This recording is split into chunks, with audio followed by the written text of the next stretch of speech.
So here we have your Atlantis shoulder machine.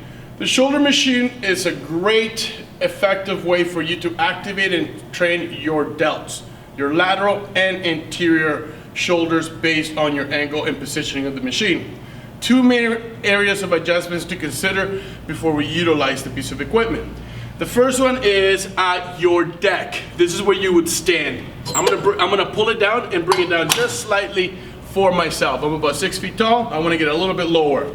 The second area is your weight stack. Switch it around to a weight that is according to your sets and reps.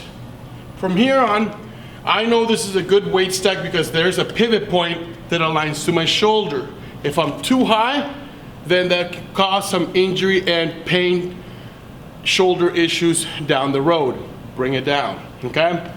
From here, I'm gonna grab the machine, take a nice deep breath, and exhale as I abduct my shoulders away from my torso.